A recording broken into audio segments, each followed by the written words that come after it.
क्या कहानी है स्ट्रगल की? ठीक है, एक छोटे से शहर से मुझे ऐसा लगता है कि जब कभी हम बहुत स्ट्रगल में होते हैं, बहुत दुख में होते हैं, तो वो स्ट्रगल ही जब एमडी में मेरे साथ हादसा हुआ, बहुत बड़ा हादसा हुआ और मैंने कहा मेरे खिलाफ अगर कोई केस भी होता है तो मैं झेलने को तैयार हूँ। और ये भविष्यवाणी मैंने पहले ही कर दी थी कि एक दिन ऐसा आएगा कि लोग सड़कों पे मरेंगे और In the वही global हुआ। pandemic, 3 million people now dead. मेरी चाची जी सड़क पे मरी, कैसे आईसीयू में आपका बेवकूफ़ बनाया जाता। इस तरह से कॉर्पोरेट हॉस्पिटल में लूट मची हुई है। उनके बाप दादाओं के पास बहुत पैसा है, बना दिया डॉक्टर। घोड़े होते थे, 30% गधे होते थे, अब रिवर्स हो गए। बस इतना अब ही 70% गधे हैं। और जब एक डॉक्टर की होली, दिवाली सब आईसीयू में चला जाता है। जो एक सुपर स्पेशलिस्ट बनता है 20 से 22 साल ऐसी तैसी कराने के बाद वो 35 साल से पहले फील्ड में नहीं आता है। ये जो आप टॉक्सिसिटी की बात कर रही है सर, तो मुझे लगता है कि ये टॉक्सिक कल्चर केवल आप डॉक्टर हैं तो आप कॉलेज की बात कर रहे हैं, और फार्मास्यूटिकल में भी देखेंगे सर तो वहाँ पे भी हालत ऐसी है कि आपके पास टारगेट्स हैं, आपके पास आपको पीछे से बोल दिया गया कि इतना % आपको करना है। क्या वहाँ पे पॉलिटिक्स नहीं है? बहुत पॉलिटिक्स है है ना? और ऐसे लोग ही सर्वाइव करते वही हैं। वही कर जाते हैं ना, जिसने बॉस का जो प्रिय है राइट तो वो कर जाता है सर्वाइव, राइट, चाहे वो काम करे या ना करे। बिल्कुल ठीक। वो बॉस के कपड़े धो रहा है बैठ के, उसके लिए सब्जी लेके आ रहा है, उसके सारे काम कर रहा है, तो वो आगे बढ़ जाता है। उसको बना दिया आपने एरिया मैनेजर। कोई प्रेशर लग रहा है सर? नहीं, कोई प्रेशर, कोई प्रेशर। दबाव है किसी का? मैंने सोचा मैं राघव चड्ढा जी को अप्रोच करता हूँ। मैं किस इंसान पे ट्रस्ट करूँ? जिस पे ट्रस्ट करूँगा पता चला कि वो खुद ही करप्ट है, कि डॉक्टर साहब खून के रिश्ते खून ज़्यादा पीते हैं। मैं हैरान था, शॉक था कि कोई पेशेंट किसी डॉक्टर को ऐसा भी करता है।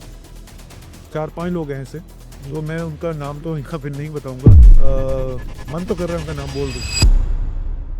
नमस्कार दोस्तों, मैं हूं के ठाकुर और आप देख रहे हैं द लीडर्स टॉक्स, दिल से लीडरशिप पॉडकास्ट सीरीज का एपिसोड 2। इससे पिछले वाले एपिसोड में हमने बात की थी एक ऐसी सच्चाई की जो टारगेट के पीछे के इंसान को दिखाती है। आज उसी सिलसिले को आगे बढ़ाते हुए हम बात कर रहे हैं एक ऐसी पर्सनैलिटी से जो इस सिस्टम को केवल बाहर से नहीं बल्कि भीतर से भी समझते हैं। आज हमारे साथ हैं एक ऐसे मेहमान जिन्हें लाखों लोग यूट्यूब पर फॉलो करते हैं और जो केवल एक डॉक्टर नहीं है बल्कि एक ऐसे इंसान हैं जिन्हें पेशेंट के लिए भगवान की तरह देखा जाता है। और दोस्तों, लाखों इनके फॉलोवर हैं, लेकिन उसके साथ साथ इनकी सबसे बड़ी बात यह है कि ये सच बोलते हैं। मेडिकल करप्शन के ऊपर ये अपनी राय बहुत ही बेबाकी से रखते हैं। डॉक्टर होने के साथ साथ इनको एक्टिंग और सिंगिंग का भी शौक है। तो आइए दोस्तों, मिलकर स्वागत करते हैं डॉक्टर नवनीत कालरा सर का। सर, स्वागत है आपका दिल से लीडरशिप पॉडकास्ट सीरीज में। कैसे हो आप? मैं बहुत बढ़िया सर। आपने सर समय दिया क्योंकि आपका शेड्यूल बहुत बिजी रहता है सर, हेक्टिक रहता है, जो टाइमिंग शेड्यूल्स हैं। उसके बाद भी सर आपने टाइम निकाला, इसके लिए आपका बहुत बहुत शुक्रिया सर। सबसे पहले, आज डॉक्टर नवनीत कालरा जो एक प्रोमिनेंट नेम है और लोग एक सक्सेसफुल डॉक्टर के रूप में आपको देखते हैं, लेकिन सर द लीडर्स टॉक्स में हम बात करते हैं उस सक्सेस के पीछे की स्ट्रगल की। सो सर, इस स्ट्रगल के बाद ही एक आदमी सक्सेसफुल होकर के निकल के आता है, लेकिन लोग केवल सक्सेस को देखते हैं, स्ट्रगल को नहीं देखते। क्या कहानी है स्ट्रगल की सर? क्या कहानी है इस सक्सेस की? आप थोड़ा ऑडियंस को बताइए सर। मुझे ऐसा लगता है कि जब कभी हम बहुत स्ट्रगल में होते हैं, बहुत दुख में होते हैं, तो कई बार वो दुख, वो स्ट्रगल ही आपकी सफलता का कारण बनता है। Very good. फैक्ट ये है। क्योंकि अगर हमारा सब चीज़ ठीक-ठाक चल रही होती है, तो हम बहुत ज़्यादा कोशिश नहीं करते, उन चीज़ों को वैसे के वैसे ही चलने देते हैं, जी। है ना? कोशिश तभी होती है जब इंसान को ये लगता है कि नहीं, मुझे कुछ और करना पड़ेगा, मुझे एफर्ट्स बढ़ाने पड़ेंगे, मुझे कुछ नया करना पड़ेगा। तो मेरी लाइफ़ हमेशा ये इन एक्सपेरिमेंट के साथ चलती है कि नवनीत, कुछ नहीं कर, कुछ नहीं कर। और स्ट्रगल बहुत रहा है लाइफ में, बहुत स्ट्रगल रहा। मैं यूपी के एक छोटे से शहर सहारनपुर का रहने वाला हूँ। जी। फाइनेंशियल प्रॉब्लम बहुत थी, माँ बाप के पास पैसा नहीं था। मैं दिल्ली आ गया, लखनऊ से पास आउट किया मैंने एमबीबीएस एमडी। 96 में मैं एमडी कर चुका था मेडिसिन में, और मैं दिल्ली आ चुका था। और मेरे साथ लाइफ में कोई ऐसा ट्रॉमा हो गया था मेरे मेडिकल कॉलेज में पढ़ाई के दौरान, कि जिससे मैं निकल नहीं पा रहा था। मैं ओके। एक तरह से डिप्रेशन का शिकार हो चुका था, जिसको पोस्ट ट्रॉमेटिक स्ट्रेस डिसऑर्डर बोलते हैं। Okay sir. और वो इतना बढ़ चुका था कि मैं दिल्ली आ चुका था, मेरी वाइफ भी मेरे साथ थी, मेरा बच्चा भी हो चुका था, और मैं एक जॉब कर रहा था। आप यकीन मानेंगे कि उस समय, चलिए उस समय की और आज के हालात में बहुत फ़र्क है। जी। उस समय मेरी फर्स्ट सैलरी 8,000 रुपये थी, और आज हमारी मेड की सैलरी 10,000 रुपये है। 8,000 सैलरी? हाँ, 8,000 रुपये सैलरी थी। और स्ट्रगल बहुत ज़्यादा चल रहा था, फाइनेंशियल प्रॉब्लम बहुत थी, हेल्थ रिलेटेड इश्यूज़ बहुत थे, क्योंकि वो जो डिप्रेशन था उसने मुझे, और मुझे एक बीमारी भी है क्रोनिक फटीग सिंड्रोम नाम की। हाँ, आपने सर वीडियो में हाँ, बताया था कि आपको हमेशा थकान रहती है, जी। और ये पहले से थी। ये नहीं कि ये इसके बाद हुई, ये पहले ये से पहले से चला। हाँ, पहले से चल रही थी, तो मैं बहुत कोप अप कर रहा था किसी तरीके से। जी। उसमें फिर मैंने एमबीबीएस भी कंप्लीट करी, एमडी भी करी, और एमबीबीएस में भी सीधा हिंदी मीडियम का बच्चा इंग्लिश मीडियम में जाता है, तो उसके साथ क्या होता है वो सबको पता है। सबको पता है। तो वो सब चीज़ें करना, फिर अपनी हेल्थ से जुड़े प्रॉब्लम किसी से डिस्कस नहीं कर सकते, क्योंकि उसका कोई, हम अगर मैं किसी प्रोफेसर के पास जाता भी था, टीचर के पास, क्योंकि मैं तो स्टूडेंट था, जी। तो उनको भी समझ में कुछ नहीं आता था। वो जो कि एक एक चलो बस आया स्टूडेंट, तो कोई दवाई लिख कोई के दवाई लिख के तो बस दे दी, तो मैं चलता रहा। तो किसी ने बोला सर एल्प्रेक्स खा लिया करो, तब एल्प्रेक्स आती थी, एल्प्रोजल। हाँ, वो एल्प्रेक्स का बहुत नाम वो मैंने था। खाया तो मुझे कुछ रिलीफ मिला। हालाँकि मैं सबको मना करता हूँ कि ऐसे दवाइयाँ बिना पूछे डॉक्टर से ना लें, और तब यही आती थी। जी। उसके सारे मेरी ज़िंदगी कट गई, जी। निकल गई। मैं एमडी में भी ऑलमोस्ट टॉपर्स था यूपी के। लेकिन जब एमडी में मेरे साथ हादसा हुआ, बहुत बड़ा हादसा हुआ, क्योंकि मैं सिस्टम के साथ नहीं चलता था। अच्छा। मैं मुझे लगता था जो ठीक है वो ठीक है। बिल्कुल राइट सर। ठीक है, तो हिम्मत होती थी मेरे में कहने की, लेकिन ज़्यादातर स्टूडेंट जो मेरे बैच के थे उनमें ये हिम्मत नहीं होती थी। तो वो जो एक कहते हैं कि चमचागिरी और डिप्लोमेसी, वो मुझे नहीं आती थी, जी। तो उसका मैं शिकार हो गया। तो आप यकीन मानेंगे 15 लोगों में से सिर्फ एक लड़के को एमडी के एग्ज़ाम में फ़ेल किया गया, और वो मैं था, अच्छा, जो कि टॉपर था, वन ऑफ द टॉपर्स। वो उसी वजह से कि आप सच हाँ, बोलते हैं, सच बोलता था मैं। उसी वजह से? टीचर नहीं चाहते थे, प्रोफ़ेसर नहीं चाहते थे, वो कहते थे कि जो प्रोफ़ेसर ने बोल दिया वही अल्टीमेट डायग्नोसिस है, तुम तो स्टूडेंट हो, तुम्हें क्या? तुम्हें क्या आता है? ओके। तो मुझे ये बातों का पता नहीं था कि भाई ये पढ़ के पास नहीं होते। कोई भी पढ़ के पास नहीं होता है। ज़्यादातर लोग जो पास होते हैं वो कुछ और करके ही पास होते हैं। तो मैं ये बातें नहीं बताना चाहता, ये तो ज़िंदगी का एक हिस्सा बन के रह गया। लेकिन उसने जो मुझे दुःख दिया, क्योंकि मुझे लगा कि मैं और आगे पढ़ना चाहता था, लेकिन उसकी वजह से मैं आगे पढ़ नहीं पाया। मैं डीएम करना चाहता था ओके। एमडी के बाद, तो शायद डीएम की इसी वजह से डीएम नहीं कर पाया? नहीं कर पाया, क्योंकि मुझे लगता था कि दोबारा फिर मुझे कोई फ़ेल करेगा, ये मुझे मंज़ूर नहीं। और एक अंदर से मोटिवेशन भी ख़त्म हो चुका था उस झटका लगने के बाद, कि भाई यही सब अगर होना है तो फिर आगे पढ़ के क्या फ़ायदा। एक स्वाभिमानी आदमी को जब हाँ। कोई इस तरह से करता है, सो नो डाउट सर। तो फिर मैं स्ट्रगल में रहा, 5-7 साल निकल गए, जॉब करता रहा, छोटे-मोटे हॉस्पिटलों में काम मिल जाता था। हॉस्पिटल भी जो चाहते थे वो मैं कर नहीं पाता था। आपको भी पता है कि हॉस्पिटल चलाना कोई आसान काम नहीं है, और हॉस्पिटल का मतलब ही यही है। मैं ये नहीं कह रहा हूँ कि सारे हॉस्पिटल गलत काम करते हैं, लेकिन अब जो सिस्टम बन चुका है उसमें मेरे जैसे इंसान का फिट होना बहुत मुश्किल है। इसीलिए आपने हॉस्पिटल से भी मैंने कभी हॉस्पिटल से दूरी बना ली। मैं सिर्फ किसी भी हॉस्पिटल में मैं नहीं जाता हूँ, क्योंकि वो मुझे भी पेशेंट देके राज़ी नहीं है।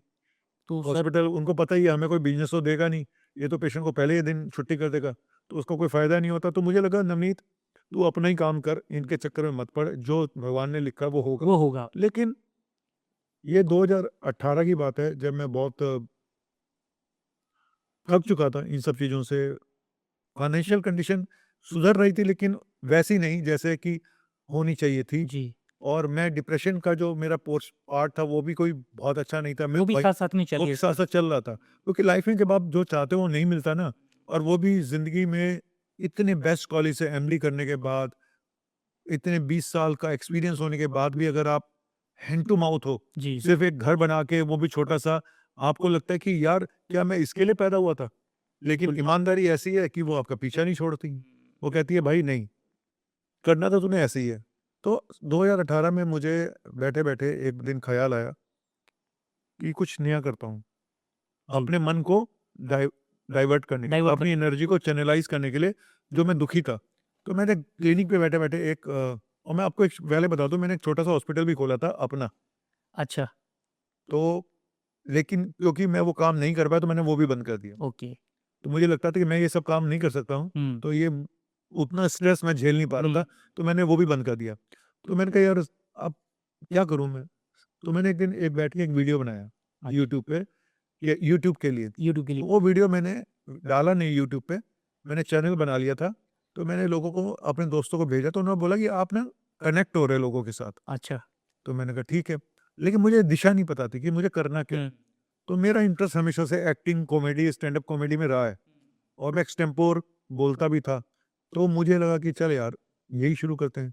लेकिन फिर बाद में समझ में आया कि यार ये शायद वो चीज़ नहीं है जो तू करना चाहता है। जी, मैंने 1-2 मेडिकल वीडियोज़ बनाए, तो उसपे व्यूज़ आने शुरू हो गए, मेडिकल वीडियोज़ पे। मेडिकल वीडियोज़ पे। हुँ, तब मैंने देखा कि यार ये मेडिकल वीडियोज़ पे व्यूज़ आते, तो मैंने कहा नवनीत थोड़े मेडिकल वीडियो और बनाने शुरू कर, और जो तेरी एक्टिंग है, सिंगिंग है, उसको मेडिकल वीडियो में ही यूज़ कर। अंदर को उसी में डाल के जी, तो अपने आप को थोड़ा डिफरेंट रखो बाकी लोगों से, बिल्कुल, है बिल्कुल। ना?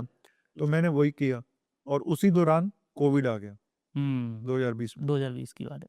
और कोविड में मेरे लिए, बहुत सारे लोगों के लिए कोविड बहुत खराब था, पर मैं बोलूँगा मेरे लिए गोल्डन चांस था, उन चीज़ों से निकलने के लिए।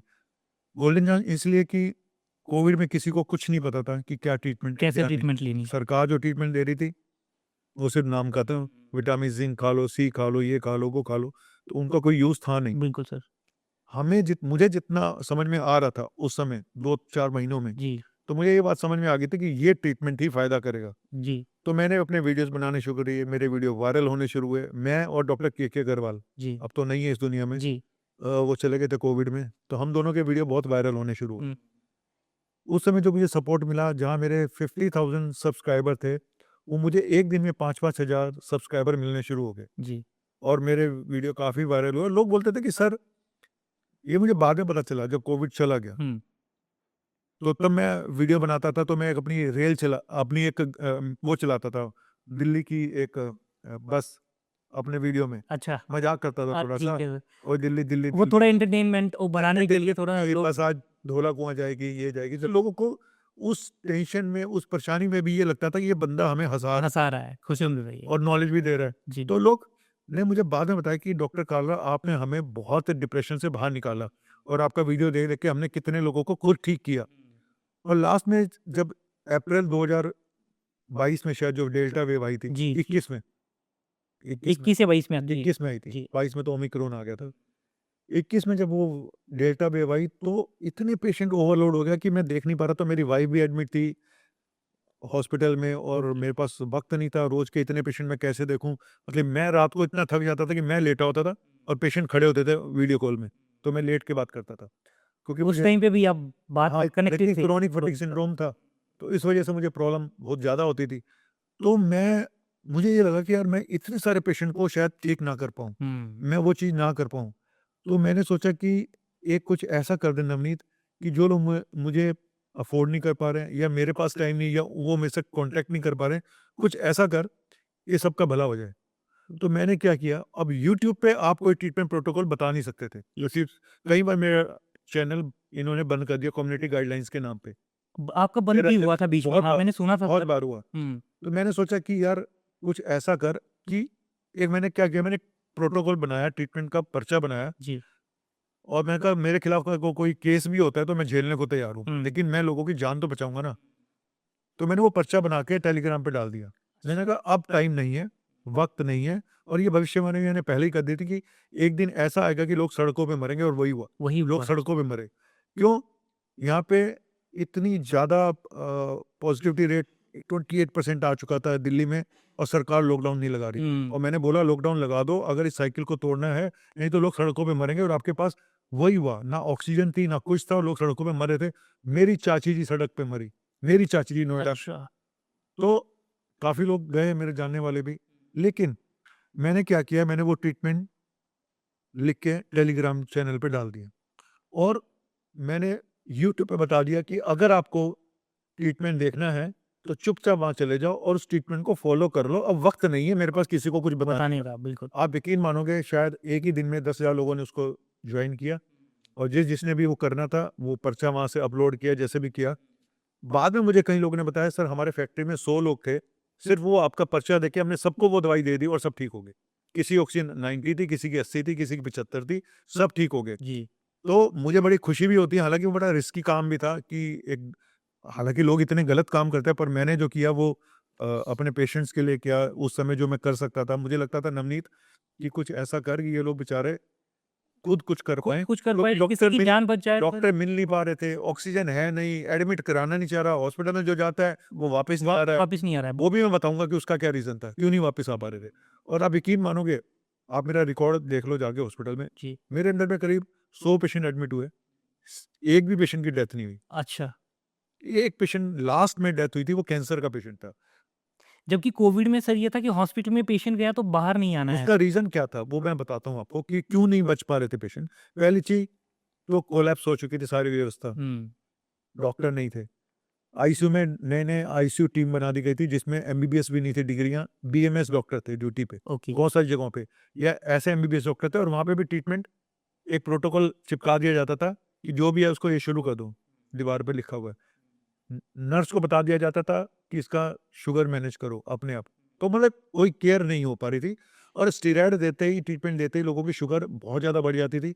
शुगर बढ़ते ही पेशेंट कोलैप्स। नए-नए कॉम्प्लिकेशन में फँस जाते थे और कोलैप्स कर जाते थे।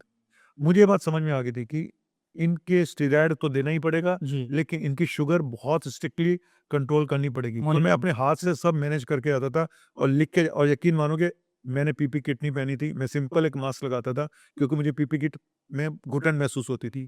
क्रोनिक फटीग सिंड्रोम है, तो बिल्कुल। मुझे एंग्जायटी और वो महसूस होती थी। तो मैं एक बार पहन के देखी, मैंने कहा मैं नहीं पहन पाऊँगा, मुझे मरना म मंज़ूर है, मैं ऐसे ही जाऊँगा, नहीं पहनी। नहीं पहना है। और बहुत सारे लोग वीडियो कॉल पे मैनेज कर रहे थे, डॉक्टर आते ही नहीं थे हॉस्पिटल। हुँ, जबकि मैंने कहा नहीं, मैं वीडियो कॉल पे नहीं, मैं जाऊँगा तो ज़रूर। और मैं भगवान ने मुझे बचा लिया था क्योंकि तो आप मुझे, डेली विज़िट करते थे सर? हाँ, मैं डेली विज़िट करता था, सुबह-शाम। तो एक भी पेशेंट की डेथ नहीं हुई, तो मुझे लगता है मेरे ऊपर भगवान ने बहुत कृपा करी।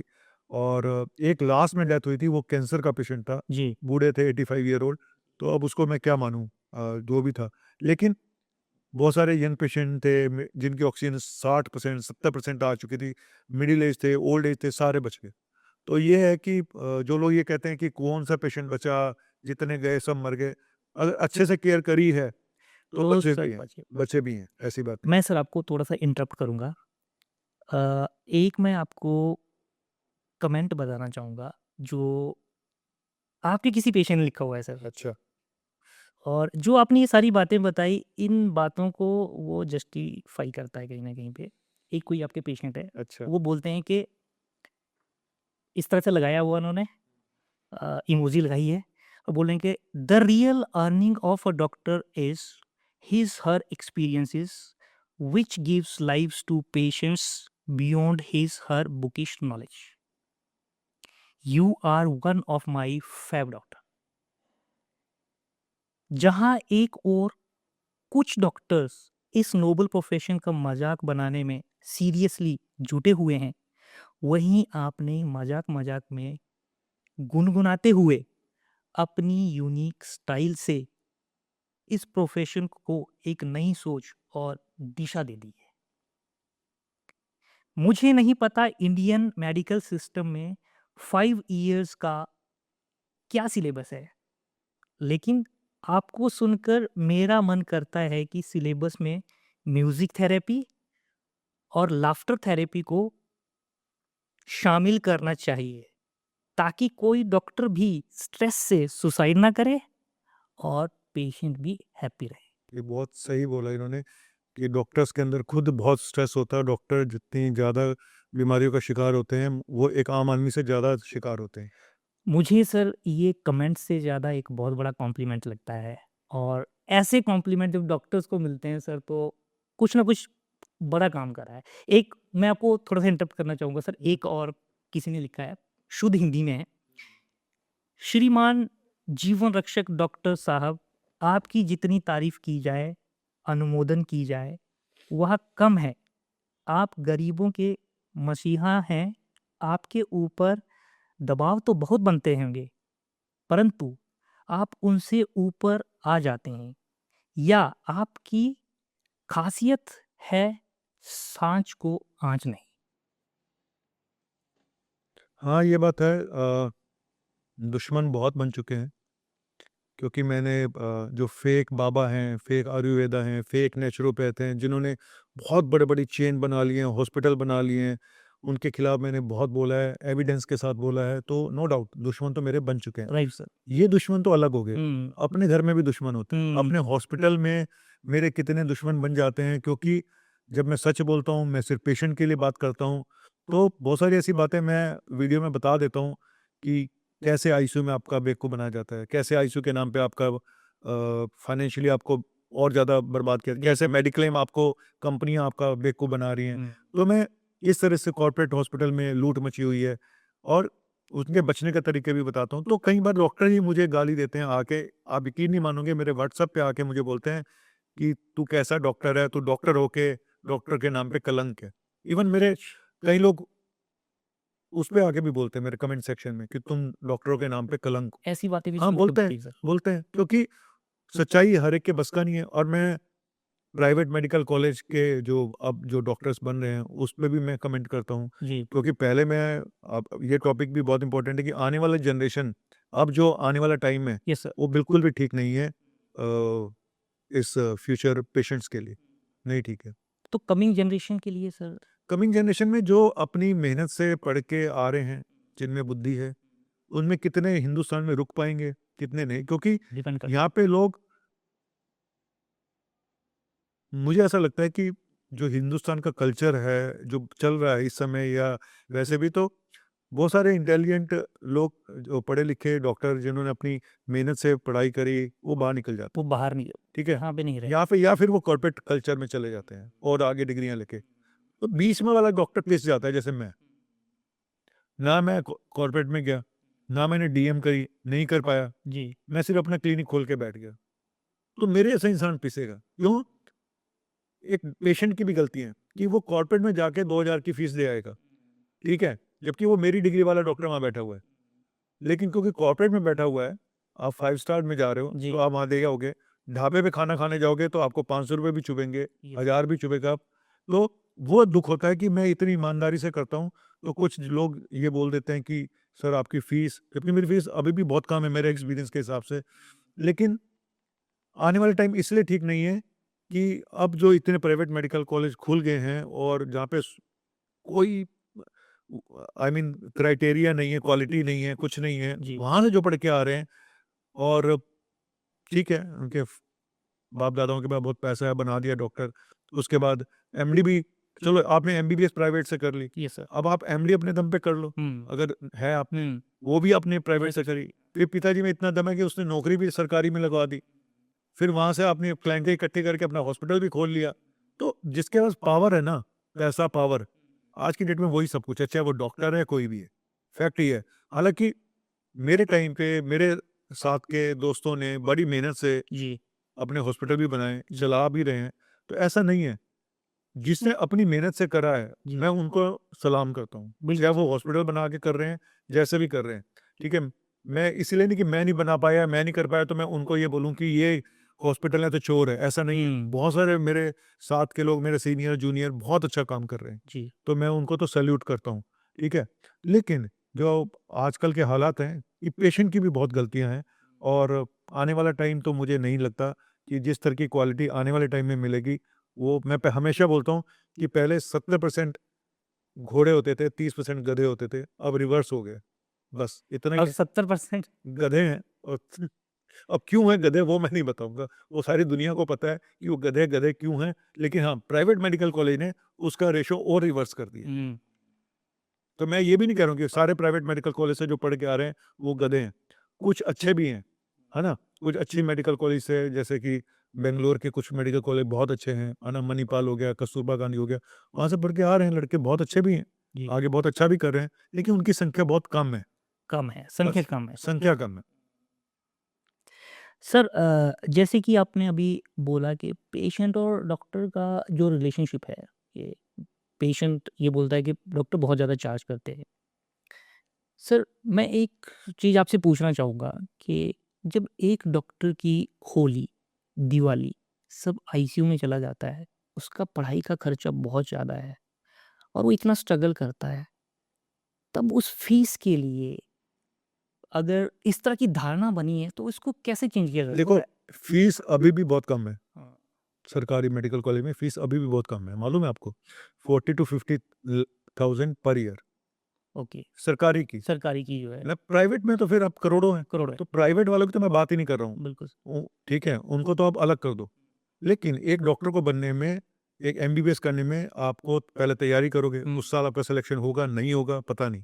दूसरे साल करोगे, 2 साल तो आपके इसमें चले गए। जी, फिर 5 साल आपने एमबीबीएस करी, फिर आपके इंटर्नशिप, 8 साल आपके इसमें चले गए और उसके बाद भी आपके पास कुछ नहीं है, एमबीबीएस के बाद कुछ नहीं है। फिर आप एमडी करोगे, 1 साल की तैयारी करोगे, 9 साल, 3 साल की एमडी हो गई, 12 साल। फिर आप डीएम करोगे, 1 साल की तैयारी, 14 साल, जी। फिर 3 साल की डीएम, 17 17 17-18 साल के बाद फिर आप एक्सपीरियंस गेन करोगे, कुछ चीज़ें जो आपको नहीं मिली डीएम में, फिर आप कर रहे हैं, विदेश जाओगे, देश में जाओगे, करते-करते आपको 20 से 22 साल लग जाते हैं फील्ड में आने से, जो एक सुपर स्पेशलिस्ट बनता है, 20 से 22 साल ऐसी-तैसी कराने के बाद, वो 35 साल से पहले फील्ड में नहीं आता है। मतलब कहाँ 18 साल की उम्र से 35 भी नहीं, मैं कहता हूँ 37-38 साल की उम्र में आके 38 हाँ, 38 39 38 में, और कई लोग उस स्ट्रेस उसमें ही अपनी ज़िंदगी भी से भी हाथ धो बैठते हैं। हार्ट अटैक हो गया, ये हो गया, वो हो गया, है ना? कई लोग एडिक्शन का शिकार होते हैं, कोई स्मोकिंग का शिकार होता है, क्योंकि इतना स्ट्रेस है इस पढ़ाई में। वहाँ मैंने बोला ना, खाली पढ़ाई नहीं होती, आपको बहुत ऐसे काम करने पड़ते हैं, जो आप नहीं करना चाहते। समझे? और मैं लखनऊ से पढ़ा हूँ, जी, जितना toxic culture Lucknow medical college KGMC का है, वो कहीं का नहीं है।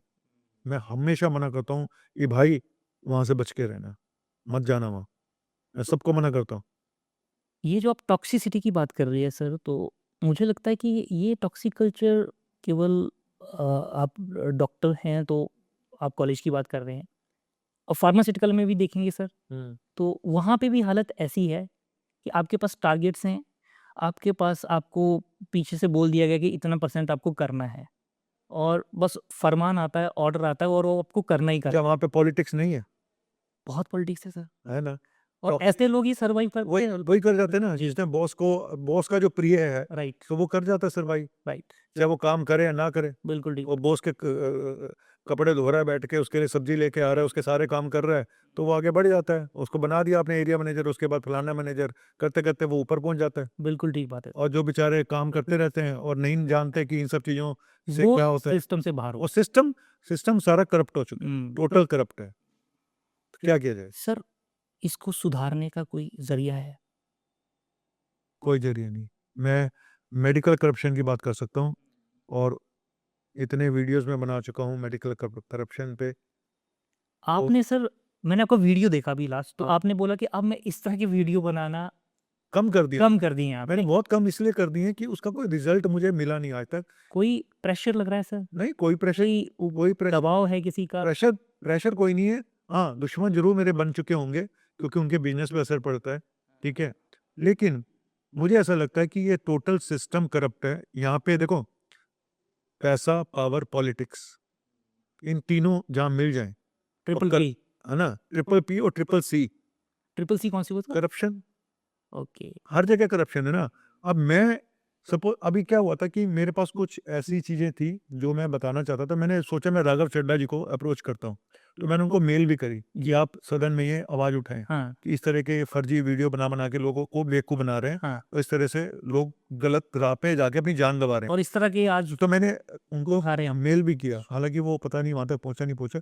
तो बात ये नहीं है, मैं उनकी तो वो तो एक अलग ही कहानी है, लेकिन मैं किस पे ट्रस्ट करूँ? मैं किस इंसान पे ट्रस्ट करूँ? जिस पे ट्रस्ट करूँगा पता चला कि वो खुद ही करप्ट है। तो भई मैं सिर्फ़ वीडियो बनाए, उस वीडियो के ज़रिए मैंने लोगों को अवेयर किया। कुछ लोग जाग गए, और ज़्यादातर कहते हैं हर शाख पे एक उल्लू बैठा है। अब किस-किस उल्लू को उठाओगे? और मैं मज़ाक में कई बार बोलता हूँ, ये भारत की पॉपुलेशन बहुत हो चुकी है, जी, तो कोई तो बहाना चाहिए ना इनको जाने का, कम होने का। कम होने का कोई तो कोई तो बहाना चाहिए ना। जी, तो मैं कितने उल्लुओं को जगाऊँगा? जो सो गए तो सो गए, जो गए तो गए, गए तो गए। है ना? तो ये और सवारी अपने सामान की खुद ज़िम्मेदार है। ज़िम्मेवार है।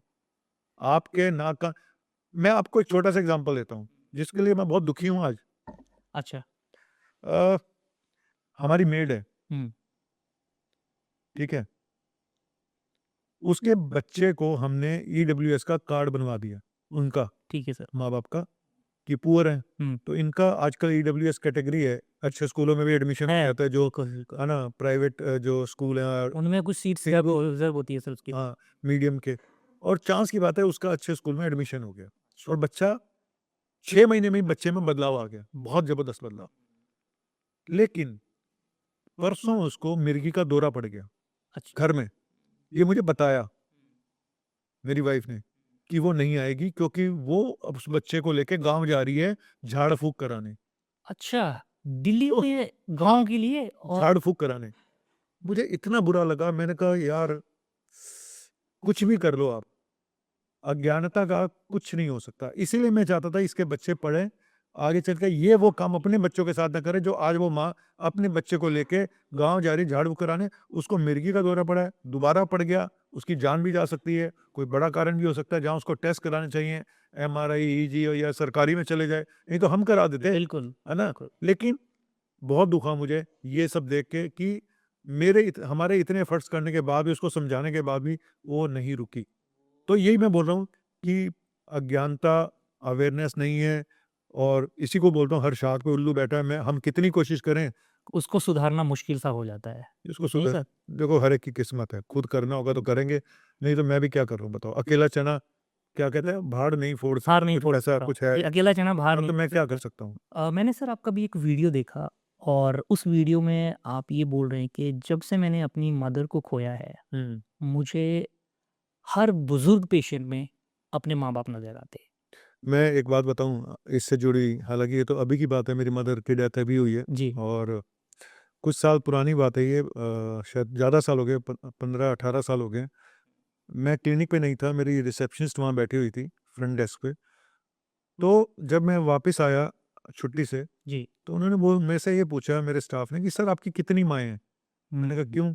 कहती 5-6 लेडी आई तो वो बोलती है मेरा बेटा कहाँ है, मेरा बेटा कहाँ है? हुँ, तो मैंने कहा वो सब मेरे क्योंकि मैं थोड़ा-सा इमोशनल हूँ, तो मैं जुड़ जाता हूँ जी। इमोशनली इन लो स्पेशली बुजुर्गों के साथ, क्योंकि इनको चाहिए होता है, क्योंकि इनके पास कोई बात करने वाला नहीं होता, बात सुनने वाला नहीं। सुनने वाला नहीं है, घर में कोई सुनता नहीं है ना? सब अपने-अपने जी, काम अपने-अपने पे, काम और में धंधों में जब बिज़ी से होते हैं। मोबाइल फ़ोन आए हैं, अब तो वैसे भी कोई किसी की नहीं सुनता। फैक्ट सब अपने घर में अपने मोबाइल में ही लगे होते हैं। तो उन उन बेचारों से, और जब से मैंने अपनी मदर को खोया, नो डाउट अब मेरा ज़्यादा अटैचमेंट हो गया इन लोगों के साथ, और मुझे उनमें अपने माँ-बाप ही नज़र आते हैं, और क्या कर सकते हो? ये तो एक, ये पता क्या, ये सबकी अपनी-अपनी एक नेचर होती है ना? हमारा, और आज भी मैं बस सच बताऊँ तो मैं बहुत निराश हूँ, दुखी हूँ। आज मुझे आपके पॉडकास्ट पे आना था, जी, लेकिन मैं ऐसी जगह फँस गया कि मेरा बिल्कुल भी आने का मन भी नहीं था, अच्छा, और मैं बहुत आज सैड हूँ। अ, क्या हो गया सर? उसका रीज़न ये है कि मैंने एक वीडियो बनाया था अभी, एक आपने देखा होगा, एक शॉर्ट वीडियो मैंने अगर बनाया था, प्रीतम सिंह मेरे पेशेंट थे। अ, जो वीडियो आपने होली पे, होली पे हाँ, और वो वायरल भी बहुत करतार जी हुआ। से हाँ, तो वो बुज़ुर्ग हाँ, वो 3 महीने से एडमिट हो रहे थे, 80 साल की उम्र थी। अच्छा, तो जब लास्ट टाइम एडमिट हुए तो कॉम्प्लिकेशन कुछ बढ़ती जा रही थी उनकी लंग से रिलेटेड। ओके। तो ये पिछले 5 महीनों में, 3 महीनों में 5 बार एडमिट हो चुके थे। हुँ, इनकी सर्जरी हुई थी कोई, उसके बाद से वो ठीक नहीं हो पा रहे थे। तो जब लास्ट टाइम एडमिट हुए तो मुझे अंदर से ये पता चल चुका था कि ये शायद बचेंगे नहीं। अच्छा। लेकिन होली का दिन था हुँ, और ये एडमिट थे। तो मैंने कहा यार होली इन्हीं के साथ खेलने तो ज़्यादा अच्छा है, और एक मोमेंट कैप्चर कर लूँ तो ज़्यादा अच्छा है, क्योंकि इनके जाने के बाद ये मोमेंट्स ही रह जाएँगे हमारी लाइफ़ में। तो मैंने वो एक शॉर्ट वीडियो बनाया था, तो बड़े खुश थे मेरे साथ होली ना खेल के। मैंने देखा उस उनके वीडियो घर को। वाले भी बहुत खुश थे कि पापा कभी इतने खुश नज़र नहीं आए, हाँ, और वो आपके साथ बड़े खुश रहते हैं। तो मैंने उसमें यही बोला था कि मुझे नहीं पता कि इन अंकल की कितनी होली बाकी है, मेरी कितनी होली बाकी है। हाँ, आपने तो बोला इसीलिए हर पल को एन्जॉय कर लो, और ये आईसीयू की बात है, आईसीयू में ही मैंने होली खेली थी हुँ, उनके साथ, एक टीका ही लगाया, टीका लगाया। होली क्या खेलनी थी। तो और कल रात को उनकी डेथ हो गई, और आपने मुझे टाइम दिया हुआ था यहाँ पे आने का जी, 11 बजे। 11 बजे का, राइट। और साढ़े 11 बजे उनका क्रेमेशन है। लेकिन क्या बात करूँ, कमिटमेंट है, आपका भी कमिटमेंट था। तो मैं पहले सुबह उनके घर गया हूँ। आप सुबह वहीं से हाँ, उठे थे। सीधा वहाँ से आ रहा हूँ। मैं सीधा वहीं से रजौरी गार्डन से सीधा यहाँ आ रहा हूँ, और उनकी बॉडी रखी हुई थी, तो मैं बहुत इमोशनल था। मतलब कि मेरे से बात भी नहीं हो पा रही थी वहाँ पे बैठ के, क्योंकि मैं उनसे बहुत ज़्यादा अटैच था। पता नहीं होता है, कुछ लोगों के साथ आप अटैच हो जाते हो और कई बार कहते हैं कि वो अंकल बोलते थे, एक मज़ाक की बात, अच्छा। कि डॉक्टर साहब खून के रिश्ते खून ज़्यादा पीते हैं। हुँ, खून के ये रिश्ते रिश्ते खून ज़्यादा रहते हैं हैं। और बाहर के लोग आपके ज़्यादा करीब आ जाते हैं और वो कई बार आपके ज़्यादा काम आते हैं। और सच बोलूँ, ये बहुत बड़ी बात उन्होंने बोली है। सच्चाई है सर इस बात फैक्ट यही है, फैक्ट यही है। कई बार आपके बहुत क्लोज़ भी आपका खून पीते हैं, दूर के तो पीते ही पीते हैं। और जब आपको सक्सेस मिल जाती है तो और वो मुझे लगता है कि वो एक अलग चीज़ है, वो भी लेकिन वो एक अलग चीज़ है कि सक्सेस मिल गई तो ठीक है जी, नहीं मिली तो आपकी बुराइयाँ और मिल गई तो आपकी तारीफ़, बिल्कुल। वो सब चलता रहेगा। लेकिन फैक्ट ये है कि आपके जो कुछ लोग आपकी ज़िंदगी में, और डॉक्टर के साथ तो बहुत सारे लोग जुड़े आते हैं। जी सर। क्यों? देखो, मैंने ज़िंदगी में बहुत सारे लोगों की ज़िंदगियाँ बचाई हैं, लेकिन हर कोई उतना एक्नॉलेज नहीं करता है। कुछ लोगों ने आउट ऑफ द वे जाके वो मुझे बताया कि सर आपने हमारे लिए ये करा। मैं एग्ज़ाम्पल नहीं बता सकता उन्होंने मेरे लिए क्या कर डाला। हुँ, मैं हैरान था, शॉक था कि कोई पेशेंट किसी डॉक्टर को ऐसा भी करता है। अच्छा। तो मैं 4-5 लोग हैं ऐसे, जी। तो मैं उनका नाम तो यहाँ पे नहीं बताऊँगा। मन तो कर रहा है उनका नाम बोल दूँ। मैं 4 लोगों का नाम बताना चाहता हूँ बोल दीजिए सर। कि मैं इनको सैल्यूट करता हूँ, इसलिए नहीं कि उन्होंने मुझे एक्नॉलेज किया, मुझे इतना प्यार दिया, लेकिन आज मुझे लगता है कि डॉक्टर पेशेंट का रिलेशन ऐसा ही होना चाहिए। मैं इसलिए नहीं कि उन्होंने मेरे लिए कुछ करा, इसलिए कि उन्होंने ये बोला कि डॉक्टर साहब जो आपने हमारे लिए किया ना, जी। वो आप सोच भी नहीं सकते। अच्छा। इसमें से एक थे मानस, और मानस आहूजा, जिनके फादर की मैंने जान बचाई थी कोविड में। ओके। वो एडमिट नहीं होना चाहते थे, तो उनके घर में ही हमने अपनी नर्स भेज के इंजेक्शन लगवाए, सब किया। ओके। एक मानस आहूजा, दूसरा एक गाबा जी हैं जिनका होमेज फर्नीचर करके के कीर्ति नगर में एक दुकान है, दुकान। काम है उनका, एक वो। तीसरे यही जो जिनकी डेथ हुई है, उनके जो अनिल पुरी और सोनिया, इनका नाम लेना चाहता हूँ। और एक मेरा दोस्त है मनीष चंडोक, वो दोस्त बाद में बना, पहले वो मेरा पेशेंट ही था। पर अच्छा। आज भी वो पेशेंट तो है ही है, ठीक है? जो डॉक्टर तो उनका मैं हुई हूँ, हुँ, लेकिन हुँ। वो मेरा दोस्त बन गया।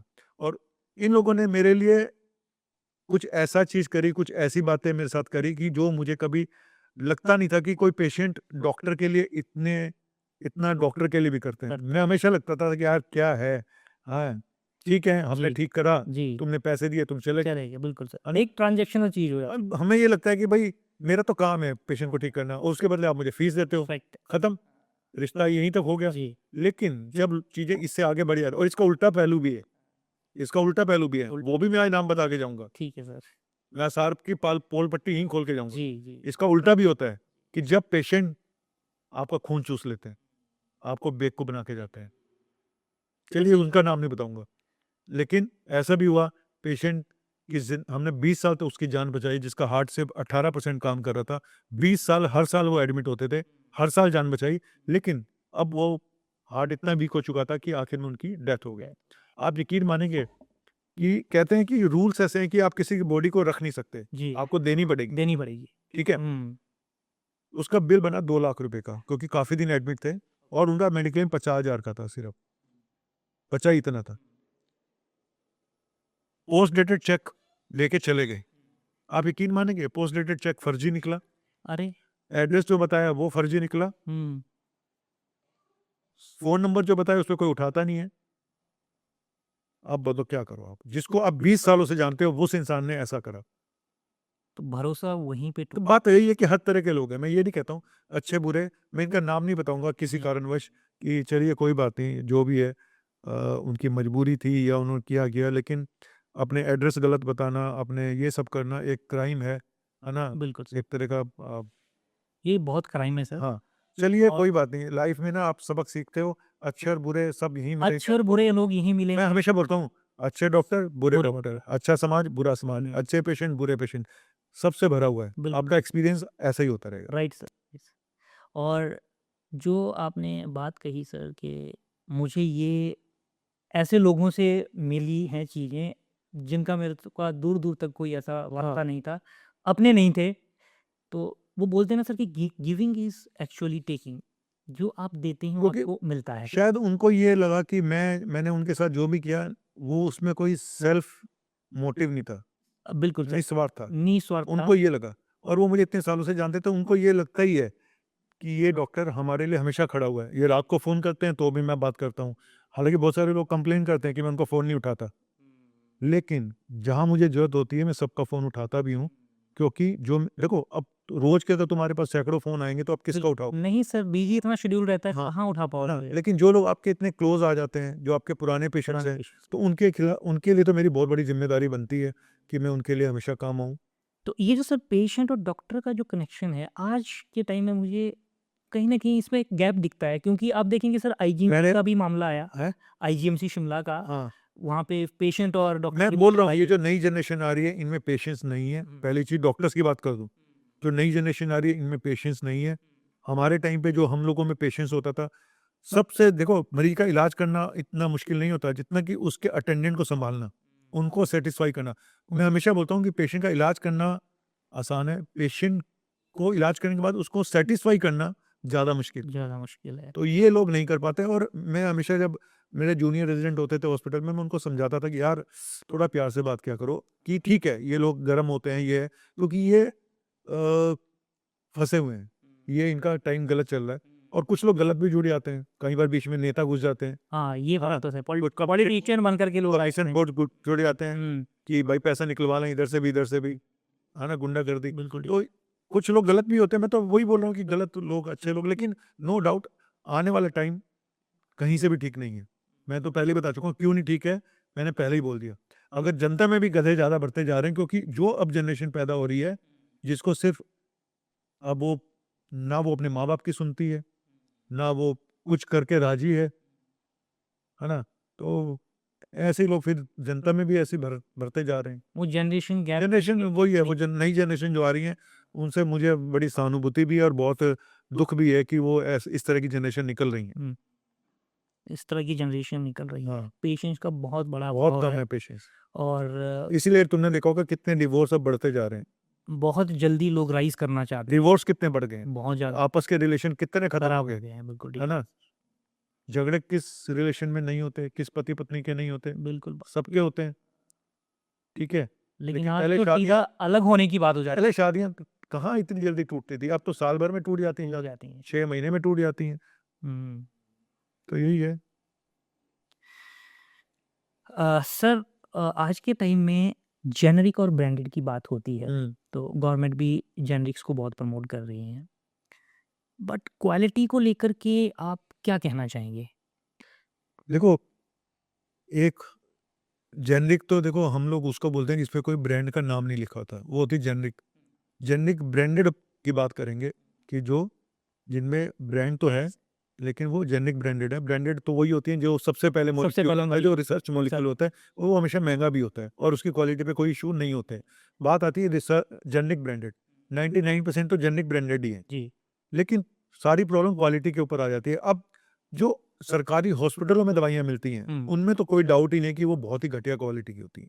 इसमें तो मैं खुलेआम बोल रहा हूँ, मेरे खिलाफ किसी को केस करना हो कर ले। इंटरनली अवेलेबल होती हैं सर, जो वो मैं हाँ, उनकी क्वालिटी बहुत पुअर है, ठीक है? अब वो सिस्टम ही इस तरह का है, कोई क्या करे?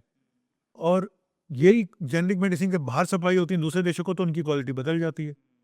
हमारे कंट्री में प्रॉब्लम यही है कि इनकी कितनी चेकिंग होती है, इंस्पेक्टर जाता है, अंदर जाता है, पहले ही तो पता चल जाता है सबको कि आज चेकिंग होनी है। सारा सिस्टम सारा सिस्टम हिला हुआ है। तो कुल मिला के वही मैं बोलता हूँ कि इस करप्शन को ख़त्म कर पाना बहुत मुश्किल है। सरकारें कोशिश करेंगी सब ट्रांसपेरेंट हो जाए। उन्होंने बहुत सारे दवाइयों को डीपीसीओ में भी डाल दिया, बिल्कुल, ठीक है? वो अच्छी बात है कि रेट कम हुए हैं दवाइयों के। पेशेंट को लेकिन बेनिफिट मिल मेन क्वालिटी का इश्यू बहुत है, क्वालिटी चेक नहीं हो पाती है और इस पे कि जे जेनेरिक ब्रांडेड अब सरकार ने अपनी दवाइयाँ भी दुकानें खोली हैं, बिल्कुल है सर। ना? तो पेशेंट मुझसे आके पूछते हैं कि सर क्या हम वो लें या ना लें? तो मैं यही बोलता हूँ कि भाई देखो लो, लेकिन चौकन्ने रहो, हुँ, नज़र बनाए रखो।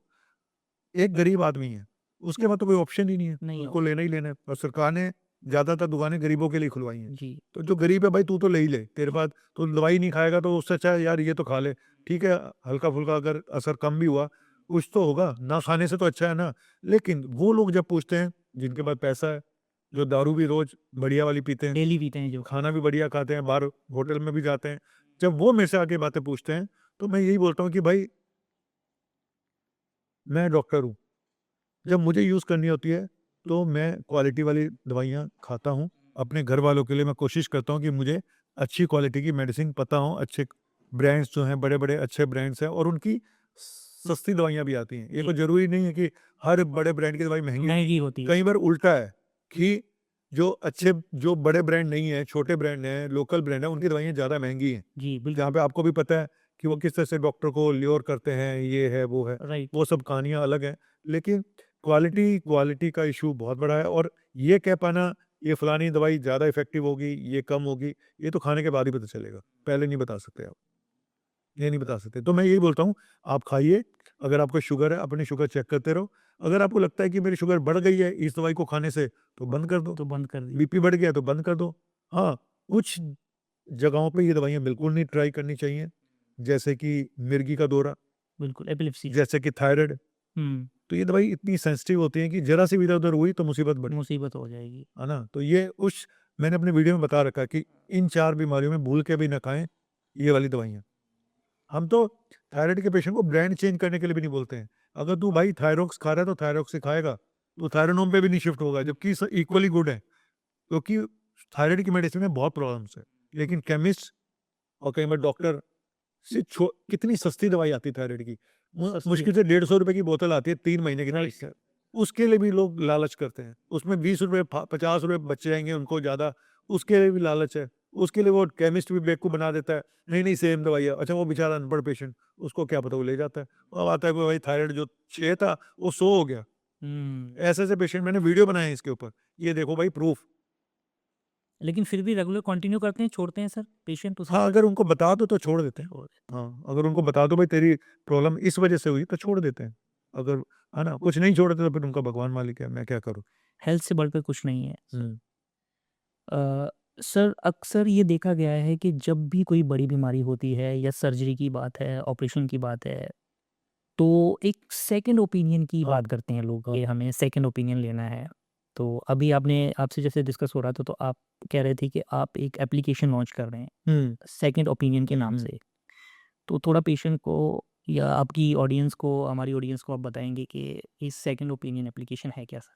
देखो ऐसा है कि मेरे से तो लोग सेकंड ओपिनियन ले लेते हैं।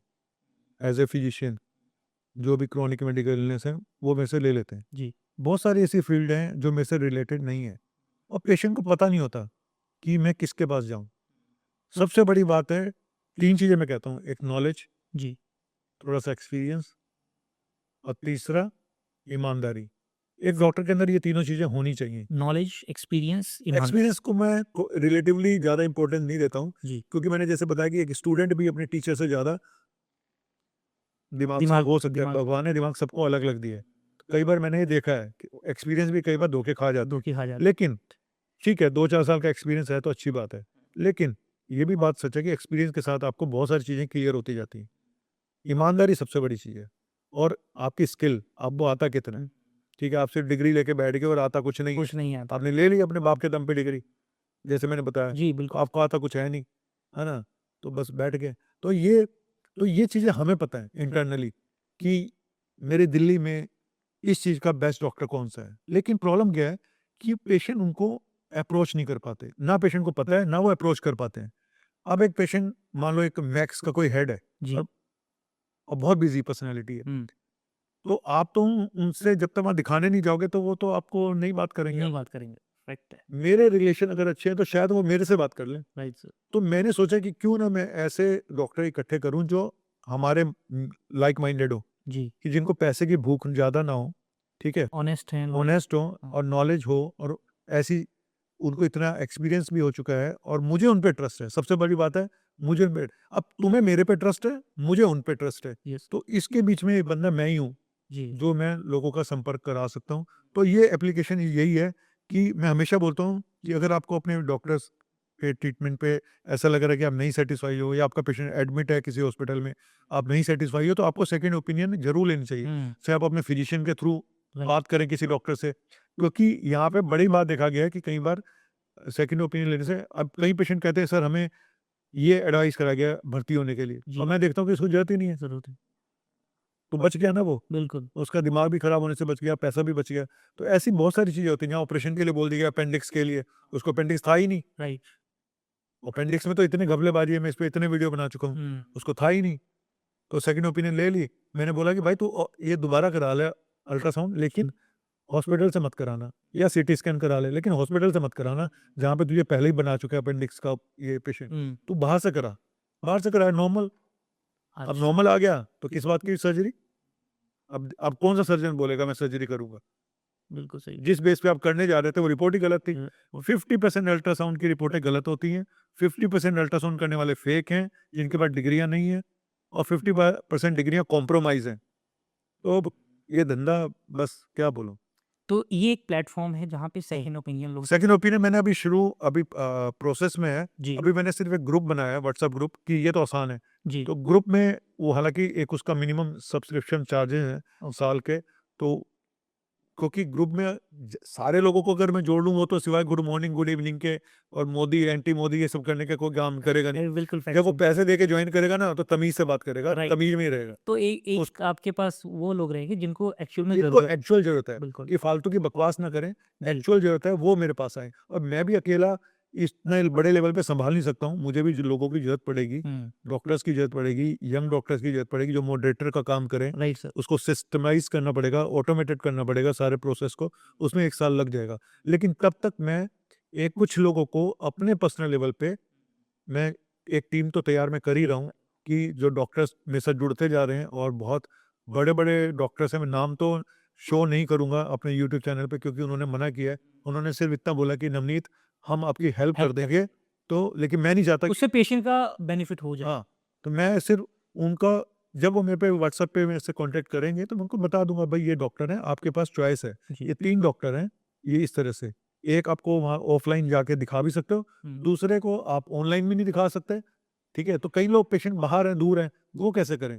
तो उनके लिए फिर ऑनलाइन मैं ही कर पाऊंगा ना, बिल्कुल तो मैं ही तो उनकी रिपोर्ट लूंगा, मैं बताऊंगा कि हाँ भाई मैं आगे बात करता हूँ, फिर मैं उनको रिपोर्ट भेजूंगा, फिर वो मुझे बताएंगे, क्योंकि मेरे लिए और डॉक्टर के लिए आसान है। राइट सर पेशेंट को बताने में 1 घंटा लग जाएगा, तब भी डॉक्टर की समझ में नहीं आएगा, बिल्कुल और मैं उनको समराइज करके समरी करके मुश्किल से 2 मिनट में बताऊंगा, कहानी सर ये है, अब क्या करना है।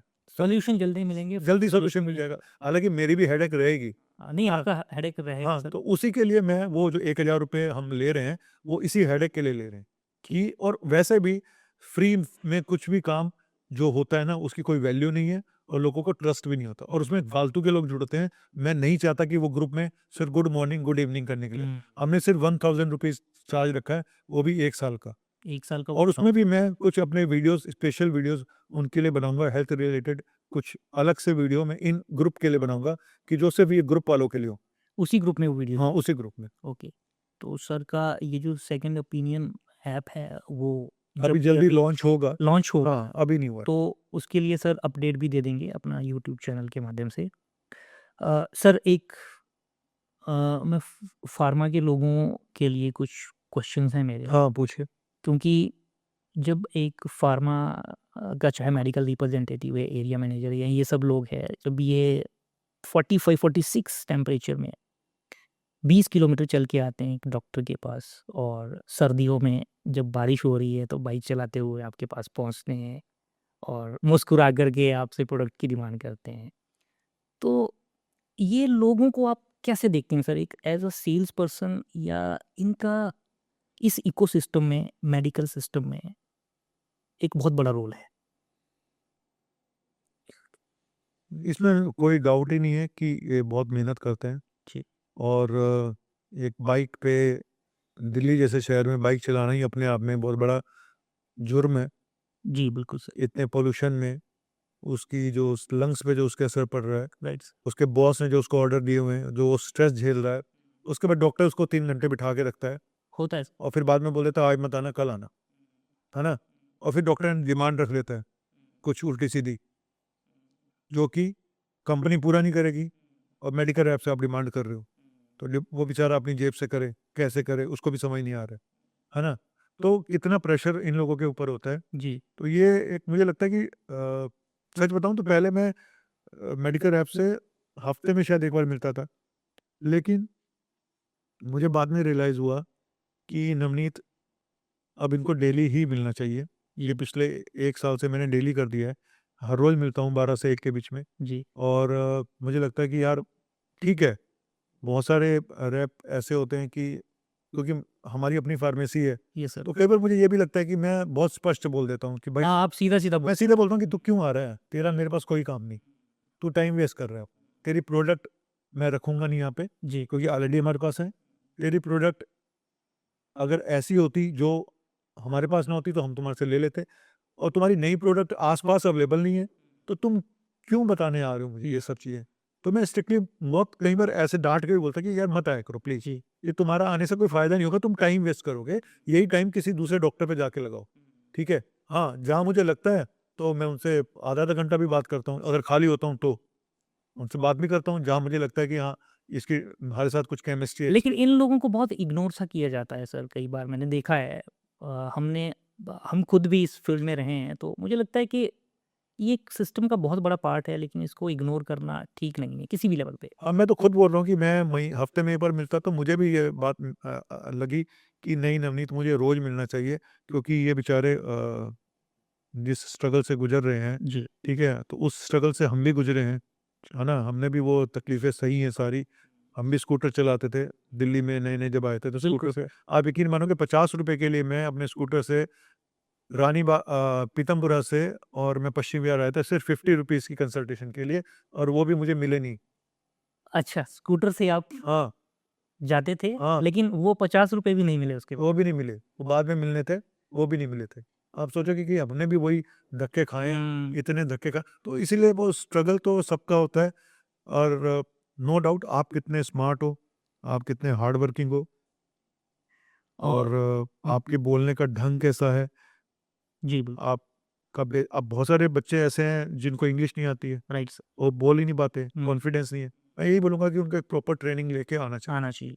क्योंकि नहीं तो फिर वो, अब मुझे ऐसा लगता है, हालाँकि मुझे नहीं पता, ये आपको भी पता होगा कि अब एक डॉक्टर मैथ का है एचओडी है, राइट सर, उसको मेडिकल रैप मिलने वाले अलग होंगे, हुँ। और जहाँ हम पेरिफेरी पे अगर कोई बैठा तो उसके डॉक्टर के उनकी पीआर टीम अलग होगी, होगी नहीं होगी?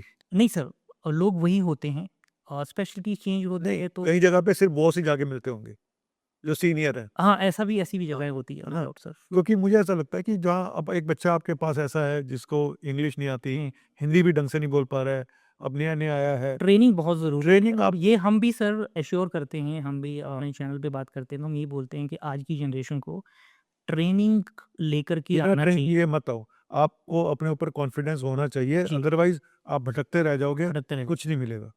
क्या मुझे नहीं पता कि आजकल मेडिकल रैप को कितना मिलता है, पर मुझे ऐसा लगता है स्टार्टिंग में 20-25 हज़ार रुपए से ज़्यादा शायद ना मिलता हो। अब कुछ कंपनियों ने कर दिया है, इम्प्रूव कर दिया है, जब बार-बार इस पे बात हो रही है, लेकिन वही है सर, फिर भी उस हिसाब से नहीं है, जिस हिसाब से जितना स्ट्रगल है, जितना जो महँगाई गवर्नमेंट हो कर रही चुकी है उस हिसाब है, से बहुत कम है। तो उस हिसाब से आज अब भी उन्होंने कंपनियाँ अपना कंजूसी पेट्रोल भी करती हैं। फूँकना है, अपना बिल्कुल सर। कुछ करना है, तो और हम दिल खोल के, जैसे आप बेबाकी से बात करते हैं सर, हम भी इसके बारे में बहुत बेबाकी से बात करते हैं कि ये लोग बहुत इग्नोर्ड हैं और ऐसा और नहीं है। यही कंपनियों को कमा के देते हैं।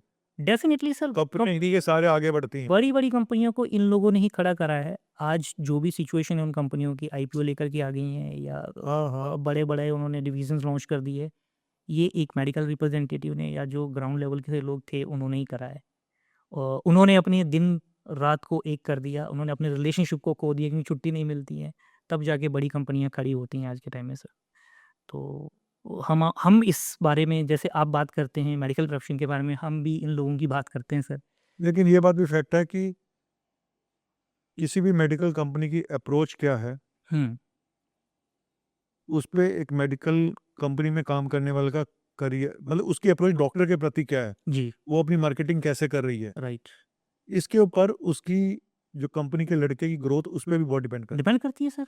है। आप अगर कंपनी मान लो कि मार्केटिंग ही बहुत बेकार है, राइट, घटिया सी प्रोडक्ट निकाल दी, 2 लड़के भेज दिए, जाओ जी मिलाओ फलाना-ढिमका, लड़का भी 1 मिनट के लिए रुका, उसने बताया, उसको भी कुछ समझ नहीं आ रही है, तो फिर क्या होगा? डूबेंगे ही सब मिल डेफ़िनिटली सर, जो तो कल्चर का फ़र्क होता है और वो कल्चर आगे बढ़ाता है स्मार्टनेस चाहिए, स्मार्ट बहुत स्मार्टनेस चाहिए कंपनी में भी और वर्किंग उसमें वर्किंग भी। में भी। बिल्कुल ठीक बात है सर।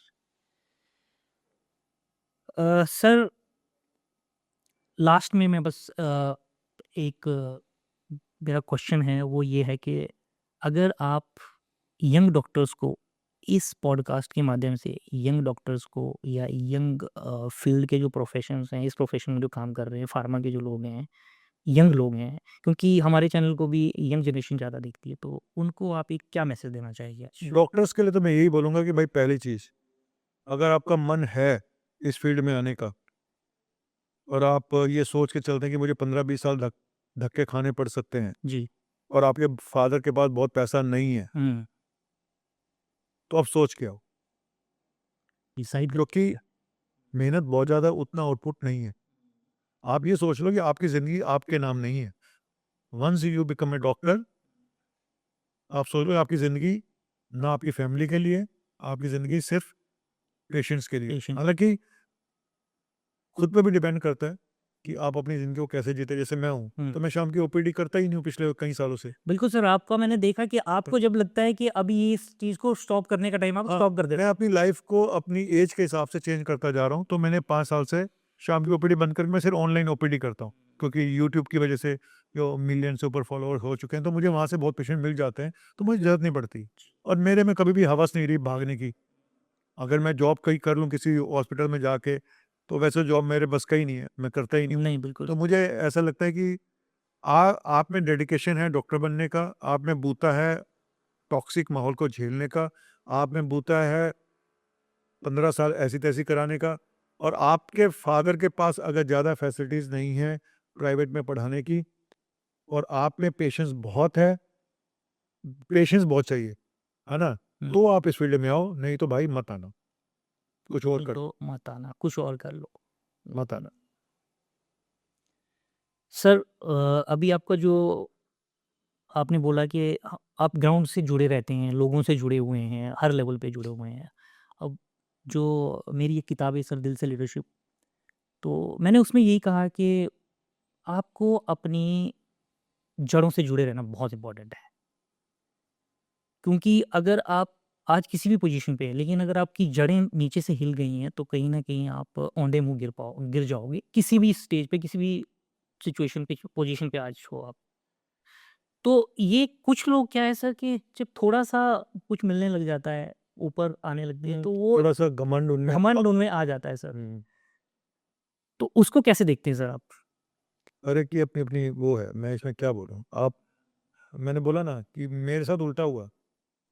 आप वंस जैसे-जैसे ऊपर गए, मेरे साथ उल्टा हो रहा है कि मैंने बोला कि मैं पहले मेडिकल रैप को सिर्फ़ हफ़्ते में 1 दिन अटेंड करता था। इसीलिए मैं ये वाला उसमें क्वेश्चन, मैंने 1 मिलियन अचीव किया मार्क अपने यूट्यूब पे, 1 मिलियन बहुत बड़ा, है ना? Yes, no doubt. तो मैंने उल्टा हो गया मेरे साथ। मुझे लगा नहीं यार, इस जर्नी में सब लोग शामिल हैं, ये मेडिकल रैप भी शामिल हैं, क्योंकि मुझे याद है जब मेरे 1000 फॉलोअर्स नहीं होते थे, जी, तो मैं इनसे अंगूठा लगवाता था, भाई सब्सक्राइब कर दे। बिल्कुल ठीक बात बोली याद सर, रखो, मुझे याद है, तो मुझे वो बात याद आ गई।